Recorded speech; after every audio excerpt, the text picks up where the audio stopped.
Fala pessoal, tudo bem com vocês? Hoje nós vamos trabalhar aí com o mapa de ciências do ambiente, beleza? Se vocês precisarem de apoio nessa atividade ou nas demais, nosso contato está na descrição, beleza? Também deixa o like, se inscreva no canal para estar fortalecendo, a gente está trazendo mais conteúdo aí para vocês, tá bom? Se vocês precisarem de apoio nessa disciplina ou nas demais, em outras disciplinas também, tá? Nosso contato está na descrição, é só entrar em contato conosco. Vamos lá então, vou fazer uma leitura inicial, uma contextualização com vocês, entender os principais conceitos aqui, os termos trazidos neste mapa, tá? Inicialmente, pessoal, ele fez aqui uma contextualização. Eu vou dar uma lida aqui no primeiro parágrafo só para trazer aqui a contextualização inicial que ele trouxe, tá? Primeiro parágrafo de cada um, depois a gente parte para o desenvolvimento do mapa de fato, tá? Então vamos lá, olha só. Contextualização. Usos da água no Brasil.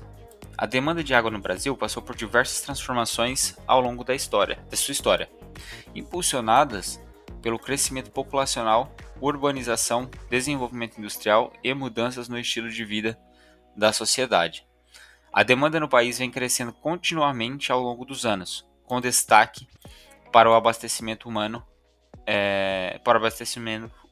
que representa o segundo maior uso da água no país. Este uso ocorre de forma concentrada no território em aglomerados urbanos, acarretando crescente pressão sobre os mananciais e sistemas produtores de água, aumentando a complexidade e a interdependência de soluções de abastecimento. Então aqui uma contextualização sobre usos da água no Brasil, tá pessoal? Porcentagens, quais são, meio que um diagrama de pizza aqui, falando quem consome mais, tá? E os impactos, né? Alguns impactos negativos aqui embaixo. Saneamento básico, água e esgoto. Indispensável à sobrevivência humana e bem finito, a maior parte da água que chega a unidades de consumo residenciais, industriais e comerciais se transforma em esgoto após o uso doméstico, no banheiro, na lavagem de roupa e louça, e deve ser tratada antes de voltar aos corpos hídricos. Essa situação reforça a importância da abordagem integrada dos 4 componentes do setor de saneamento básico: o tratamento de esgotos, a coleta de resíduos sólidos e a drenagem eficaz das águas pluviais chuvas evitam a poluição de corpos híbridos utilizados para abastecer a população e a criação de ambientes da proliferação de doenças, tá? Proliferação de doenças. A Lei 11.445/2007, Lei Federal do Saneamento Básico, atualizada pela Lei 14.026/2020, conhecida como a Lei Marco Legal do Saneamento Básico, define saneamento básico como um conjunto de serviços públicos, infraestruturas e instalações operacionais de abastecimento de água potável, de esgotamento sanitário, de limpeza urbana e manejo de resíduos sólidos e de drenagem e manejo das águas pluviais urbanas. Beleza, pessoal? Então, vamos ver aqui o que ele traz aqui para nós. Saneamento básico, resíduos sólidos, tá? No ano de 2023, foi observada uma redução do índice de desempenho no Brasil, sugerindo um aumento do poder de compra da população. Com base na variação desse índice, estima-se que a geração média de resíduos sólidos urbanos, RSU, incluindo os resíduos domiciliares e de limpeza urbana, per capita no Brasil, foi de 1,047 kg de RSU por dia em 2023. Ao multiplicar esse valor pela população estimada para o Brasil em 2023, já aplicadas as correções feitas pelo IBGE em 2024, obtém-se uma geração anual estimada de aproximadamente 81 milhões de toneladas de RSU, o que equivale a mais de 221 mil toneladas de resíduos geradas todos os dias, ou cerca de 382 kg de RSU por habitante durante o ano. Regionalmente, o Sudeste continua sendo o maior gerador de RSU no Brasil, tanto em valores per capita quanto em valores totais, com cerca de 452 kg de RSU gerados por ambiente em 2023, ou 1,237 kg por ambiente por dia, quilo por habitante por dia, tá? Dessa forma, uma geração de mais de 39,9 milhões de toneladas de RSU em 2023, ou 109 mil toneladas diárias, o que representa aproximadamente 50% na geração nacional. A região com menor geração de RSU per capita é a região sul, com uma geração anual de 284 kg de RSU por habitante, ou 0,779 kg por habitante por dia. Então, uma distribuição aí, como eu tinha falado também, basicamente ele está fazendo um gráfico de pizza, né? Demonstrando os percentuais de consumo aí e tudo mais de regiões e por no caso aqui ele citou o Sudeste e tudo mais, tá fazendo um comparativo. Beleza. Objetivos de desenvolvimento sustentável. Os Objetivos de Desenvolvimento Sustentável, ODS, se tratam de um modelo para alcançar um futuro melhor e mais sustentável para todos. Eles são um apelo universal à ação para acabar com a pobreza, proteger o planeta e garantir que todas as pessoas desfrutem de paz e prosperidade. Saiba mais e mobilize-se. Acho que teve um errinho aqui, mas estes são os objetivos para os quais as Nações Unidas estão contribuindo a fim de que possamos atingir a Agenda 2030 no Brasil, compreendendo em um plano de ação para as pessoas, para o planeta e para a prosperidade, com 17 ODS e 169 metas. Beleza? Então, pessoal, aqui vai falar um pouquinho sobre a ODS 6 e a ODS 12, tá? Isso aqui vai ser importante nós fazermos a leitura também para entender. Vamos lá, olha só. Logo, podemos destacar o ODS 6, tá? Água potável e saneamento, o qual visa garantir a disponibilidade e a gestão sustentável de água potável e do saneamento para todos. Dentre as metas para o atendimento deste ODS, podemos citar as ações que visam apoiar e fortalecer a participação das comunidades locais para melhorar a gestão da água e do saneamento, assim como até 2030 melhorar a qualidade da água, reduzindo a poluição, eliminando despejo e minimizando a liberação de produtos químicos e materiais perigosos, reduzindo a metade a proporção de águas residuais não tratadas e aumentando substancialmente a reciclagem e reutilização segura globalmente. E aumentar substancialmente a eficiência do uso da água em todos os setores e assegurar retiradas sustentáveis e o abastecimento de água doce para enfrentar a escassez de água e reduzir substancialmente o número de pessoas que sofrem com a escassez de água. Adicionalmente, o ODS 12, Consumo e Produção Responsáveis, que visa garantir padrões de consumo e de produção sustentáveis. Dentre as metas para o cumprimento deste ODS, podemos destacar que até 2030 devemos alcançar a gestão sustentável e o uso eficiente dos recursos naturais, reduzir substancialmente a geração de resíduos por meio da prevenção, redução, reciclagem e reuso, e garantir que as pessoas em todos os lugares tenham informação relevante e conscientização para o desenvolvimento sustentável e estilos de vida em harmonia com a natureza. Show, pessoal! Feita então essa contextualização inicial ali trazida, tá? Vamos para o desenvolvimento do mapa aqui que ele pede. Desenvolvimento, tá? Diante do cenário apresentado, você pode observar que em sua residência são diversos os aspectos ambientais resultantes de suas atividades, sendo estes os elementos das atividades que interagem ou podem interagir com o meio ambiente.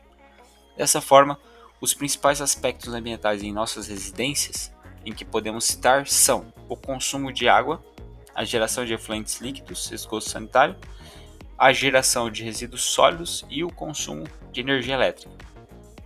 Outros aspectos, no entanto, menos significativos, muitas vezes por não terem uma aplicação diária, são o consumo de gás liquefeito de petróleo, GLP ou gás de cozinha, consumo de combustíveis, álcool, gasolina, diesel, consumo de bens e serviços, roupas, eletroeletrônicos, etc., entre outros.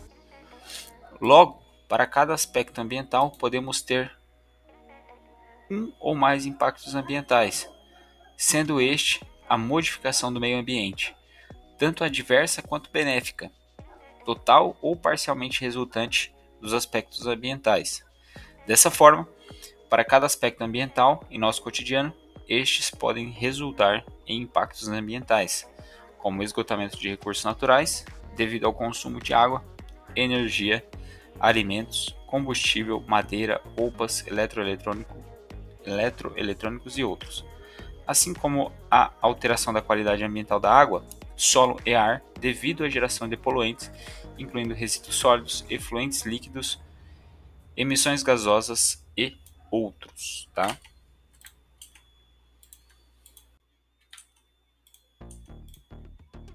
Dessa forma, nesta atividade você terá o desafio de apresentar informações e ações do seu dia a dia em relação às questões ambientais, sabendo que o meio ambiente é o provedor de recursos naturais e também o receptor de resíduos, e que a poluição ambiental é causada por poluentes, sendo estes os resíduos gerados pelas atividades humanas. A resposta para alguns questionamentos, provocações, será importante para o desenvolvimento de sua atividade, incluindo: de onde vem a água consumida em minha casa? O meu consumo é alto ou baixo? Considerando o consumo médio per capita de água no Brasil, que é de 148,2 litros por habitante por dia. Quanto de esgoto eu gero diariamente? Sendo que se estima que 80% após os usos domésticos, a água se torna esgoto. A minha geração é alta ou baixa, considerando a geração média per capita de esgoto no Brasil, que é de 118 litros por habitante por dia? Para onde vai o esgoto gerado em minha residência? O esgoto é tratado antes de ser lançado em um corpo hídrico? Quanto de resíduos sólidos eu gero diariamente? A minha geração é alta ou baixa, considerando que a geração média per capita de resíduos sólidos RSU no Brasil é de 1,047 kg. O que eu faço com os resíduos gerados em minha casa? Eu segrego, adiciono e destino de forma adequada? Para onde vão e o que é feito com os resíduos coletados em minha casa? O quanto o meu modo de vida impacta o meio ambiente, sendo no consumo de recursos naturais ou na geração de resíduos? O que eu faço ou posso fazer para reduzir o meu consumo e os gastos com água e a geração de resíduos e esgoto? O que eu faço para contribuir no atendimento das metas para o alcance das ODS? Show! Vamos entrar aqui então na etapa 1, pessoal. Etapa 1. Informações iniciais. Nesta etapa, apresente o seu município e o seu estado, tal como o número de habitantes de seu município e em sua residência. Para informar o número de habitantes de seu município, acesse o site do Instituto Brasileiro de Geografia e Estatística e Estatística IBGE. Insira o nome do seu município, faça a busca e verifique informação sobre a população do último censo 2022. Etapa 2. Diagnóstico ambiental, consumo de água. Nesta etapa, informe os dados de seu município e de sua residência. Utilize os dados de sua conta de água do Sistema Nacional de Informações sobre Saneamento, dados da literatura ou outra forma de acesso às informações solicitadas. Para o SNS, diagnósticos SINS, tá? SNS, diagnóstico SNS. Beleza. Para o seu município, utilizando os dados do SNS, água e esgoto, apresente o índice de atendimento total de água, o consumo médio de água por economia, unidade residencial atendida por uma ligação da rede pública, litros ou metro cúbico por residência por mês, tá? O consumo médio per capita de água, a tarifa média de água e pelo menos 3 parâmetros avaliados no monitoramento da qualidade da água. Para a sua residência, utilizando os dados do SNS, água e esgoto, ou sua conta de água, se aplicável, ou cálculos de estimativa, apresente a origem da água, quanto à fonte de captação, informando se ela é proveniente de rede pública superficial ou subterrânea, poço, cisterna ou outra fonte. G. O consumo médio mensal de água, considerando os últimos 5 meses, em litro por mês ou em metro cúbico por mês. Tá? Apresente a fonte de informação. H. O consumo médio diário per capita de água, em litros ou metro cúbico por habitante por mês. Tá? E, se aplicável, o custo médio mensal com água. Apenas para água proveniente de rede pública, para outras fontes não se aplica. J. Apresente os dados e faça uma análise comparativa de seu consumo diário com a média brasileira do seu estado e seu município. Tá, daí ele passa aqui algumas orientações sobre a questão das unidades, tá? Unidades de medida. A gente vai verificar melhor isso aí depois, tá bom? Vamos ver aqui na etapa 3, deixa eu ver se ele trouxe algum... Quero explicar para vocês os conceitos mais importantes aqui, tá? Então, assim, de modo geral, o que ele trouxe aqui para nós, pessoal, que a gente vai identificar são os aspectos ambientais, né? Que são tudo, né, pessoal? São os elementos das atividades, produtos ou serviços de uma organização ou residência, tá? Que podem interagir com o meio ambiente. Aí nós temos os diretos e os indiretos. Os diretos são os controlados pela própria residência, como o consumo de água, descarte de resíduos, tá? Energia elétrica. Os indiretos são relacionados às escolhas de consumo que afetam a cadeia produtiva. Então, compra de produtos industrializados, tá? Principalmente produtos químicos e tudo mais, e por aí vai, tá? Então, por exemplo, um aspecto direto que nós vamos analisar é o consumo elevado de água potável, por exemplo, tá? E um aspecto indireto seria a aquisição frequente de alimentos embalados em plástico, que gera demanda por petróleo na indústria. Então, esses são os principais aspectos que nós vamos analisar para estar respondendo ali sobre o consumo próprio, tá? Beleza. Foi citado aqui também, né, pessoal, sobre os impactos ambientais, os negativos, poluição, esgotamento de recursos, geração de resíduos em excesso, tá? Basicamente isso que a gente viu até aqui. Vai ter alguns conceitos aqui que eu quero explicar para vocês mais à frente. E vamos continuar lendo aqui para a gente finalizar a leitura e o entendimento, tá? Etapa 3. Diagnóstico ambiental, geração de esgoto. Nesta etapa, informe os dados de seu município e de sua residência, tá? É o mesmo enunciado ali de cima, que a gente vai estar utilizando ali para o SNS para estar consultando os dados do seu município, tá? Para o seu município, utilizando os dados, apresente o índice de coleta de tratamento de esgoto, a geração média por economia, a geração média per capita, tá? Se aplicável a tarifa média de esgoto, reais por litro, tá? E também aqui para sua residência, apresente a destinação do esgoto gerado, tá? Como o envio para a estação de tratamento de efluentes do município, fossa séptica local, inexistência de tratamento ou outra forma, a geração média mensal de esgoto considerando os últimos 5 meses, tá? E G, a geração diária per capita de esgoto. H, se aplicável o custo médio mensal em reais.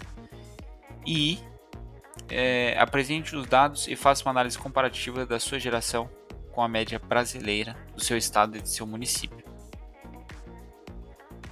Show! O que ele traz aqui para nós? Na etapa 4, é a mesma... Ele está mencionando aqui para a gente buscar os dados do nosso município, tá? Agora, diagnóstico ambiental, resíduos sólidos domiciliares. Esse é o nosso tópico da etapa 4. Ele pede aqui, ó, para o seu município, apresente a taxa de cobertura da coleta de resíduo domiciliar, RDO, em relação à população total, a massa, tá, coletada per capita em relação à população total atendida, C, a existência ou não de coleta seletiva, D, a existência ou não de alguma forma de tratamento para os resíduos orgânicos e rejeitos, incineração, compostagem, digestão anaeróbica. E a forma de disposição final, lixão, aterro controlado ou aterro sanitário. Para sua residência, apresente os 3 resíduos sólidos de maior geração, conforme exemplo a seguir, tá? Incluindo a geração, tá? A classificação a geração em unidade, em massa, quilograma, quilo, considerando a pesagem do resíduo, ou em volume, litros, considerando o volume do saco plástico por dia e per capita, por habitante da residência. Sugere-se fazer uma análise da geração por uma semana, tá? 7 dias, e fazer a estimativa da geração, considerando a média de geração nesse período. G. A classificação conforme a NBR 10.004 da Associação Brasileira de Normas ABNT, classe 1, perigoso, ou classe 2, não perigoso. Classe 2A, não inerte, ou classe 2B, inerte. H. A forma de armazenamento interno, sacos plásticos, coletores, etc. A forma de coleta pública indiferenciada, convencional ou coleta pública ou informal diferenciada, tá? Seletiva. Quantas vezes é realizada a coleta ou envio ao ponto de entrega PEV por você. A destinação final, reutilização, reciclagem e tratamento. K, a disposição final, lixão, aterro controlado ou aterro sanitário. E a última, I, apresente os dados e faça uma análise comparativa de sua geração diária com a média brasileira, do seu estado e de seu município. Para seu estado, utilize o indicador massa coletada, RDO mais RPU, per capita, em relação à população total atendida por unidade da Federação do Diagnóstico Temático sobre Manejo de Resíduos Sólidos Urbanos. Tá, pessoal? Mas de modo geral, eu quero explicar aqui para vocês o seguinte, tá? Os termos trazidos ao longo deste mapa aqui. A gente fez uma leitura, bastante coisa sendo solicitada, a gente vai fazer a coleta como exemplo aí para explicar para vocês e a gente vai entendendo melhor, tá? Bastante coisa mesmo, bastante contextualização. Mas o que eu quero deixar aqui eu quero explicar para vocês é o seguinte: o que seria a pegada hídrica, né? Water footprint. Definição técnica, pessoal, é o seguinte: ela é um indicador que a gente vai ver ali que mede o volume total de água doce usada direta ou indiretamente para sustentar os hábitos de vida de um indivíduo, residência ou comunidade, tá? A gente vai conseguir coletar esse dado ali. Os 3 componentes que nós temos seriam: azul, que seria água retirada de rios / lençóis freáticos, torneiras e chuveiras, tá? Verde, água da chuva absorvida por vegetação ou plantações. E cinzenta seria a água necessária para diluir poluentes até níveis aceitáveis, tá? Então a gente vai ver isso aí quando a gente for coletar. Outro termo importante que ele trouxe aqui, que a gente vai analisar também, pessoal, que é a carga orgânica no esgoto, tá? DQO e DBO. DBO seria a demanda bioquímica de oxigênio, então quantidade de oxigênio necessária para a decomposição biológica da matéria orgânica. Já a DQO é a demanda química de oxigênio, que é o oxigênio necessário para oxidar a matéria orgânica quimicamente, mais abrangente que a DBO no caso, tá? Qual que é a relevância de a gente analisar esses conceitos? Os altos índices, né, de DBO e DQO em esgotos domésticos, sem tratamento, impactam diretamente a vida aquática, tá? Provocando a eutrofização, que é a proliferação de algas e redução do oxigênio nos corpos de água. Beleza? Outro importante tópico trazido aqui são os resíduos sólidos urbanos, né? RSU, e sua gestão, segundo a PNRS, tá? Esses resíduos, obviamente, né, resíduos gerados nas casas, comércios e serviços públicos, sua gestão é regida pela Política Nacional de Resíduos Sólidos, PNRS. Tá? Os princípios importantes são responsabilidade compartilhada pelo ciclo de vida do produto, logística reversa, não geração / redução, reutilização, reciclagem, tratamento e disposição final ambientalmente adequado. Beleza? Então, bem simples, tá, pessoal? São as diretrizes básicas, né? Separar o lixo seco e úmido em casa, separar o lixo orgânico do reciclável e tudo mais, tá? Tudo isso abordado pela PNRS, tá? Tanto em casas, comércio e serviços públicos. São as regras regidas aí, tá? Nós temos também, né?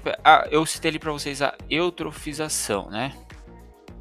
Então, por definição, tá, pessoal? É o enriquecimento excessivo de nutrientes, principalmente o fósforo e nitrogênio, em corpos de água, tá? Causado por esgotos domésticos ou fertilizantes. Então, a consequência, como eu disse, seria a proliferação de algas, morte de peixes, mau cheiro, desequilíbrio ecológico e por aí vai, tá? Outro termo importante trazido ali também são as emissões de gases de efeito estufa, o GEE, tá? Que é o seguinte, são gases como CO2, CH4, N2O, tá? Que retém calor na atmosfera e intensificam o aquecimento global. E a fonte nas residências são consumo de energia elétrica de matriz fóssil, descarte inadequado de resíduos orgânicos, produção de metano, tá? Que é o nosso CH4,